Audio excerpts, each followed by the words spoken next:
Bonjour à tous, on se retrouve aujourd'hui pour aborder un sujet assez grave qui est la pédocriminalité.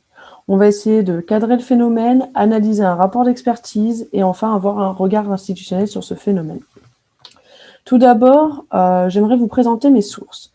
Je me suis basée sur l'interview d'un professionnel de l'aide sociale en enfance, des images de presse, pour analyser aussi un petit peu l'évolution de la perception de la pédocriminalité des années 70 un peu aux années 2000, et enfin des chiffres d'associations de lutte contre la pédocriminalité et un rapport d'expertise venant de l'ONU.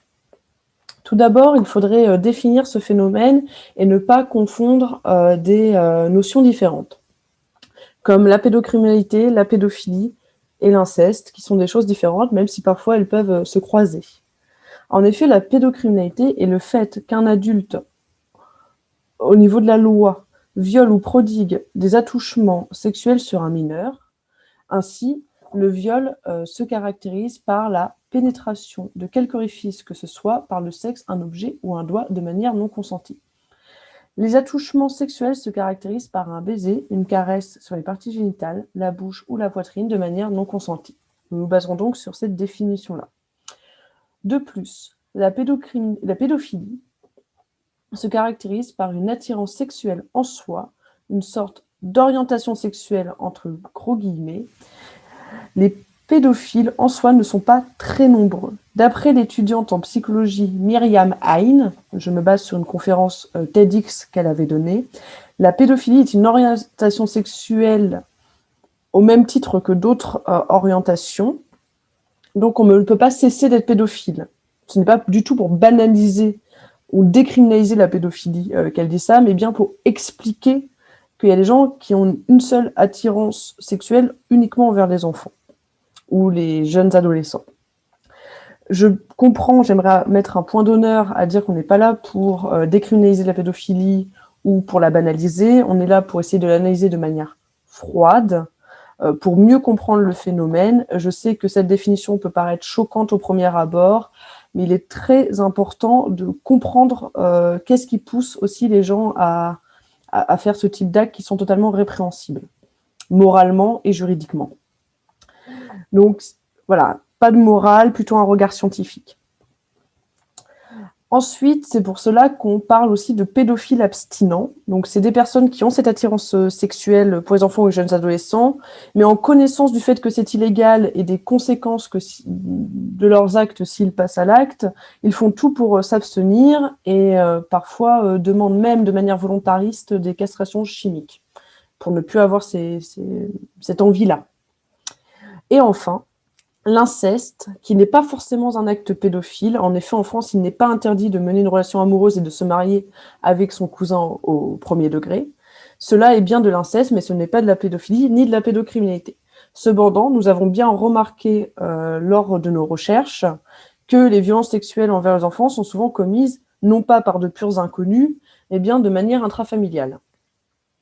Ainsi, notre problématique du jour sera la suivante.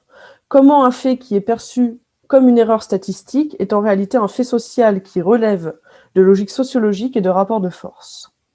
Donc, le but lors de cette petite vidéo sera de briser deux phénomènes qui sont, un, l'individualisation du fait, et deux, la psychiatrisation du fait pédocriminel. Donc pour cela, on fera la vidéo en 3 parties, qui seront les suivantes. Le cadrage du phénomène, pour essayer d'estimer un petit peu quelle est son ampleur. Ensuite, l'analyse d'un rapport d'expertise de l'ONU. Et enfin, un regard institutionnel sur ce fait. Ainsi, nous commencerons par le cadrage institutionnel. Tout d'abord, je me suis fondée sur un chiffre de l'association Innocence en danger Belgique, qui a été prononcé par la militante Maïté Lone. Selon cette association, il y aurait un enfant sur 5 qui était également qui aurait vécu de la pédocriminalité, qui aurait été victime de pédocriminalité. C'est également 1 sur 5, c'est également un chiffre qui est repris par le militant Carl Zero pour nommer un de ces documentaires qui est sorti il y a très peu de temps. Et d'où vient ce chiffre? Eh bien, c'est un chiffre venant du Conseil de l'Europe qui a pour but de défendre les droits de l'homme. Ensuite, on a d'autres chiffres qui viennent de l'INSERM. Donc l'INSERM, c'est l'Institut national de santé et de recherche médicale, qui a produit les chiffres pour le compte de la Commission indépendante sur les abus sexuels dans l'Église. Le rapport note, je cite, 14,5% des femmes et 6,4% des hommes de 18 ans et plus ont été sexuellement agressés pendant leur minorité. Ce qui signifie que plus de 3 900 000 femmes et de 1 560 000 hommes, soit 5 500 000 personnes majeures vivant dans notre pays, ont subi des agressions sexuelles pendant leur minorité. On voit que les chiffres sont différents, c'est tout à fait normal, puisque c'est des phénomènes qui sont, comme tous les phénomènes de délinquance ou de criminalité, compliqués à quantifier de manière exacte. Ainsi, on va un petit peu se concentrer sur un sondage de l'Ipsos qui a été commandé par l'association Mémoire traumatique et victimologie en 2019, dans le cadre des 10 ans de l'association. Quel est le but de cette association en commandant ce sondage? Le but est de donner la parole aux victimes, donc on va un petit peu se concentrer sur le profil victimologique. Donc, cette enquête a été menée du 10 au 19 septembre 2019 par l'Ipsos, auprès de 502 Français âgés de 18 ans et plus, ayant été victimes de viols ou d'agressions sexuelles dans leur enfance. Les sondés sont à 83% des femmes et 17% des hommes, interrogés par Internet via l'Access Panel Online développé par l'Ipsos. La moyenne d'âge est de 45 ans, donc c'est assez peu représentatif. C'est pas un échantillon représentatif, vu que c'est sur la base du volontariat. Et on peut se demander, avec une moyenne d'âge aussi haute, pourquoi parle-t-il maintenant? Est-ce que des fois la mémoire revient plus tard, etc., vu que c'est quand même un des grands combats de l'association qui s'appelle donc Mémoire traumatique et victimologie. Cependant, les CSP, donc ce qu'on appelle les catégories socio-professionnelles en sociologie, sont plutôt représentatifs de la population française. Enfin, le sondage, à ce moment-là, s'inscrit dans une méthode qui s'appelle l'enquête de victimation. Donc, qu'est-ce que c'est une enquête de victimation? Il y a deux manières, entre guillemets, de quantifier un fait criminel ou délictuel. Il y a, petit 1, pouvoir consulter les chiffres produits par la police, mais aussi des enquêtes sociologiques qui sont ce qu'on appelle les enquêtes de victimation. Pourquoi il est intéressant d'avoir ces deux types de chiffres? Les chiffres de la police sont en général en deçà de la réalité, puisque tout le monde ne va pas porter plainte, puisque parfois il y a prescription, etc., etc. Donc les enquêtes de victimation sont là pour quantifier ce qui n'aurait pas pu être quantifié par les services de police. Cependant, ces enquêtes de victimation, elles ont également des biais, puisque des gens n'osent pas parler aussi, même à des sociologues. Il y a aussi le fait qu'on se base donc sur des déclarations, donc on ne peut pas vérifier le fait en soi, donc il faut avoir confiance en ce que les gens disent. Mais en tout cas, ça permet d'évaluer ce qu'on appelle le chiffre noir de la criminalité, un concept en sociologie qui désigne l'écart entre la criminalité réelle et les statistiques policières.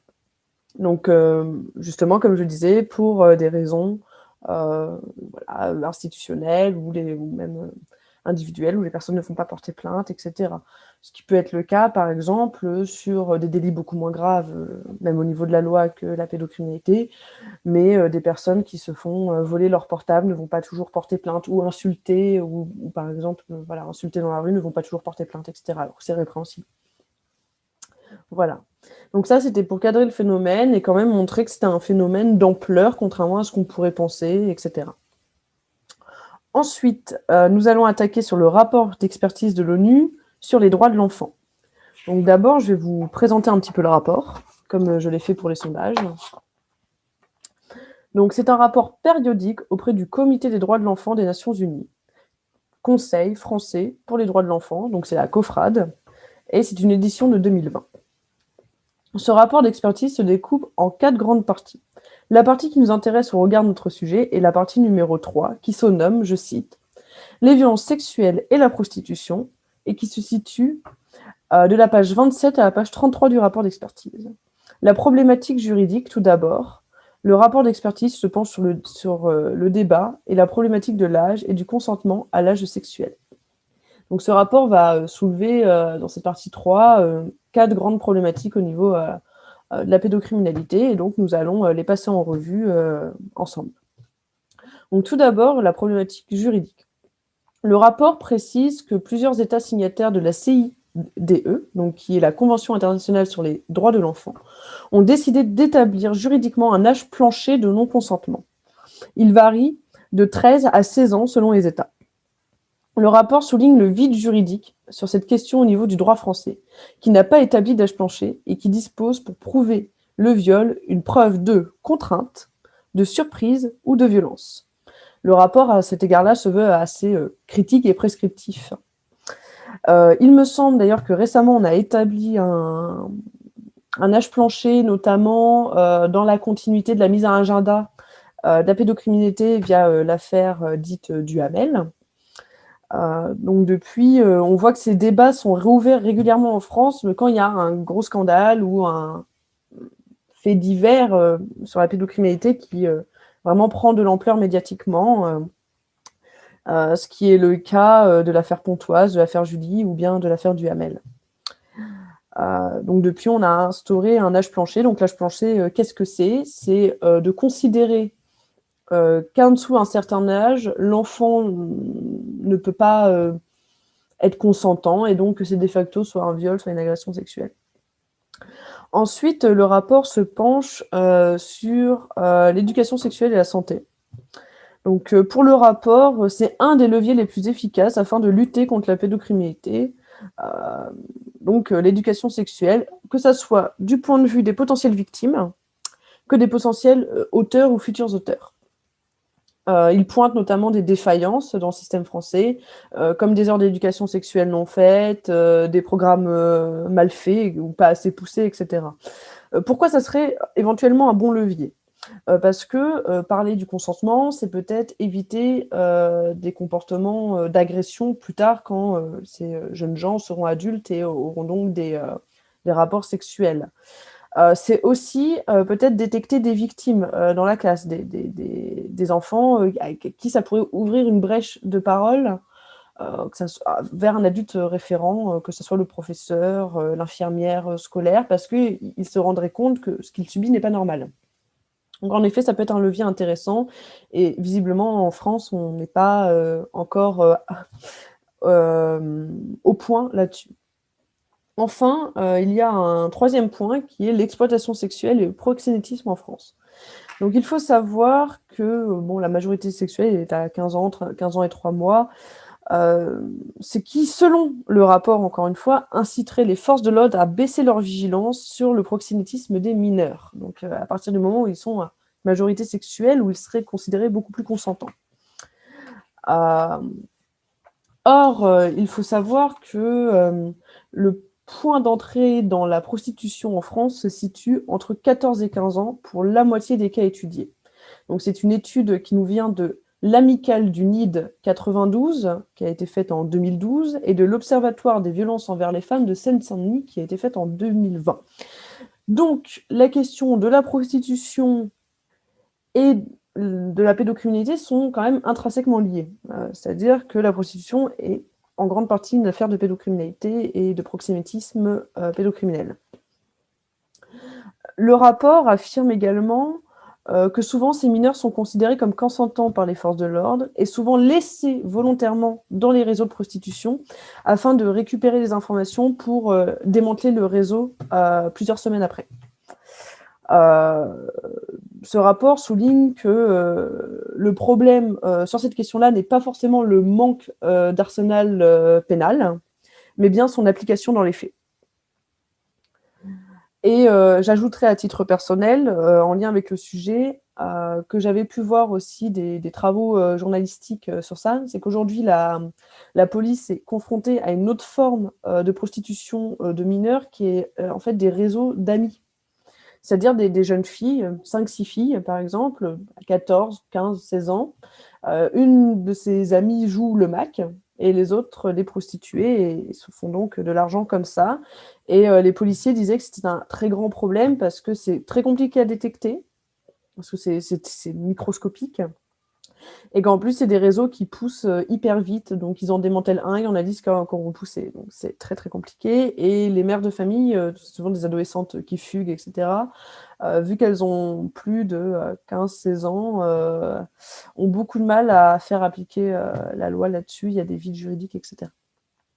Et enfin, le rapport nous parle de la cyberpédocriminalité. Donc en fait, avec les nouvelles technologies, il y a eu l'émergence de la cyberpédocriminalité via le live stream, etc. Donc qu'est-ce que c'est concrètement? C'est des personnes, donc consommateurs de ce type de contenu, qui, je le rappelle, que ça soit la création ou la consommation ou la divulgation de ce type de contenu en France est totalement illégale et réprimé par la loi.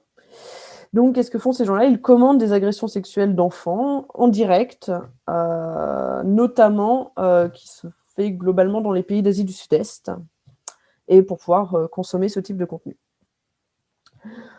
Sachant qu'on commence à prendre quand même cette problématique en compte, on a quand même un signe qu'il y a un arsenal judiciaire qui est en train de se monter par rapport à un phénomène nouveau qui est donc la cyberpédocriminalité. Car en 2020, en France, il y a eu la première condamnation pour la consommation de ce type de contenu. Ensuite, on peut dire que via ces nouvelles technologies, on a un nouveau défi qui est quand même qu'on assiste à une transnationalisation du fait pédocriminel. Et que donc ça peut relever d'un défi international de protection des droits de l'enfant. Voilà. Mais il y a aussi la pédopornographie. Donc, comme je disais, la consommation et la production est totalement condamnée en France. Mais cependant, on a un triste record en France, c'est qu'on fait partie des top 3 des hébergeurs mondiaux de ce type de contenu. Or, nous avons très peu de moyens déployés pour lutter contre ce type de contenu. En effet, le rapport précise qu'en France, nous avons 13 agents de police spécialisés sur cette tâche de lutte contre la pédopornographie, alors qu'au Royaume-Uni et aux Pays-Bas, ils en possèdent respectivement 250 et 120, alors qu'ils ne font pas partie de ce top 3 des hébergeurs mondiaux, donc on voit vraiment un manque d'effectifs humains consacrés à cette tâche en France, ce que souligne en tout cas le rapport. Il faut savoir qu'aussi les victimes qui vont apparaître dans ces contenus ont entre 11 et 14 ans en moyenne. Donc le rapport précise qu'il serait un bon levier de lutte, de sensibiliser les enfants et les parents à cette question, donc ce qu'ils appellent les risques numériques. Voilà, comment faire en sorte que son enfant ne devienne pas aussi autoproducteur de contenu pédopornographique, tout simplement par son smartphone et en divulguant des photos de lui très dénudé sur les réseaux sociaux, ou bien des vidéos à caractère sexuel sur les réseaux sociaux. Mais il y a dans ce rapport un angle mort, selon moi, c'est la question des services sociaux de protection de l'enfance, donc ce qu'on appelle l'ASE, ou à l'époque ce qu'on appelait l'ADAS, pour les plus anciens d'entre nous. Donc ainsi, j'ai voulu travailler sur cette question en produisant une source de première main, voilà, en posant des hypothèses, en essayant d'y répondre, et notamment via une interview d'un professionnel de l'aide sociale en enfance, dont je garderai la géographie et le nom pour des raisons d'anonymisation, tout simplement. Donc, dans ce travail, nous avons cherché à savoir si la classe sociale était une variable pertinente pour analyser le phénomène de la pédocriminalité.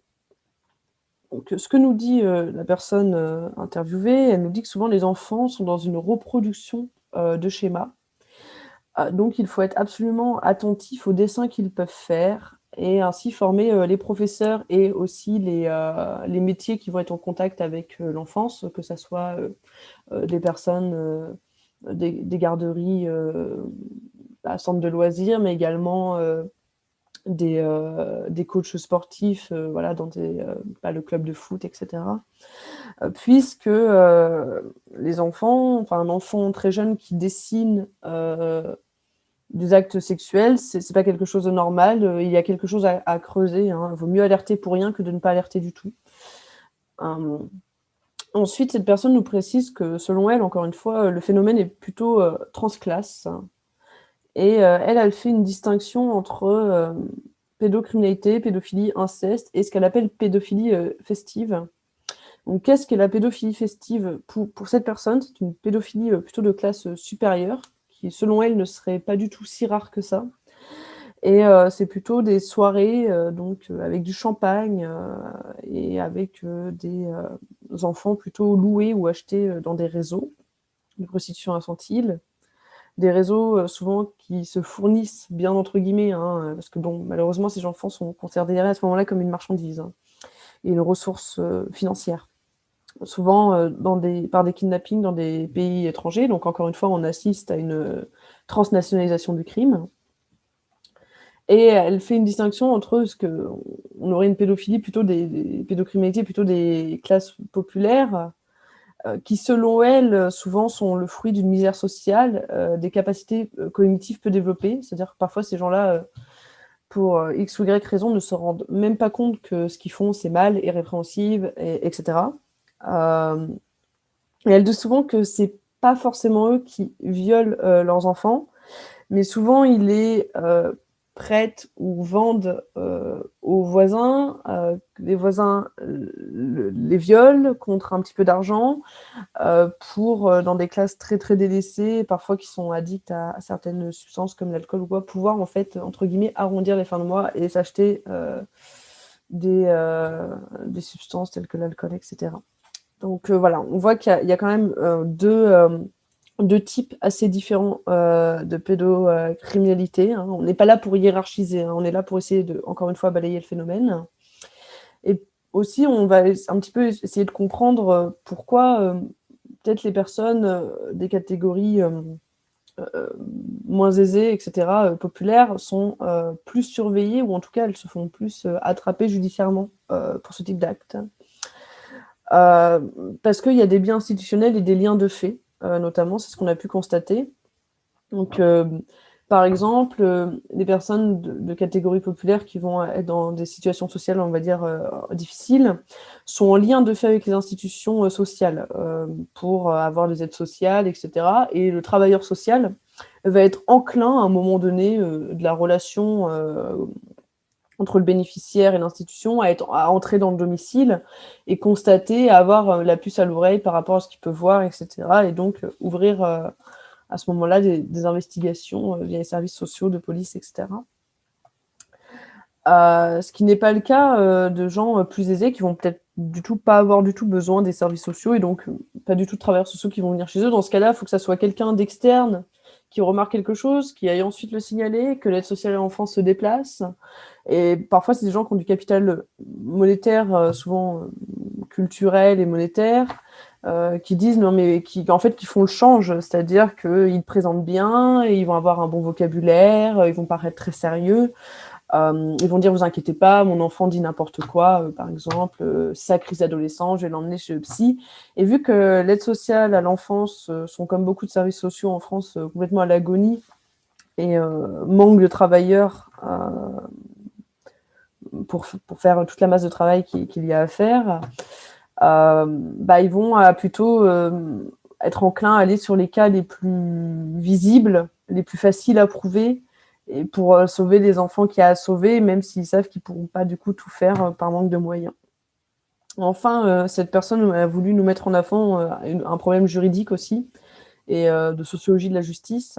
C'est ce qu'on appelle la correctionnalisation du crime. Alors qu'est-ce que c'est la correctionnalisation du crime? C'est quand une personne va aller, porter plainte en disant: «Bah, j'ai été violée, lors de mon enfance». Heu, la police va recadrer le viol en attouchement sexuel, donc ce qui est considéré bon, les peines sont moins lourdes pour que l'auteur de ce viol en réalité, soit qu'on ait plus de chances de le condamner. Pourquoi il y a ce recadrage? Parce que c'est très compliqué d'avoir la preuve matérielle des fois 10 ans plus tard. Sachant qu'aussi le viol, faut prouver la surprise, la contrainte et cetera, alors qu'un enfant, il va pas parfois pas dire non parce qu'il ne sait pas que c'est pas normal ou parce qu'il y a une emprise psychologique, parce que ça peut être un adulte, référent, un parent, un parent proche, un coach sportif Et donc, il y a quand même une emprise psychologique. Du coup, aller prouver qu'il y a eu surprise, contrainte, etc., c'est très compliqué. Surtout des preuves matérielles dans ce type de cas, c'est très, très compliqué. Mais cette personne nous dit qu'elle elle voit un point positif dernièrement, c'est que la question de la libéralisation des femmes qu'il y a eu il y a 2-3 ans via MeToo, etc., pourrait emmener, en tout cas elle l'espère, même si elle pense que ça va être compliqué, à une libéralisation des questions d'agression sexuelle sur les enfants, mais que pour l'instant ce n'est pas encore ça. Voilà. Donc, nous allons donc conclure en rappelant, on va dire, les points forts de cet exposé. Donc, d'abord, c'est un phénomène interclasse, c'est transclasse.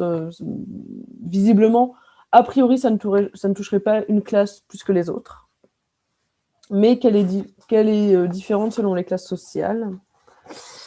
Secondement, que les classes populaires sont plus surveillées de fait par des biais institutionnels et de rapports d'interdépendance avec les services étatiques.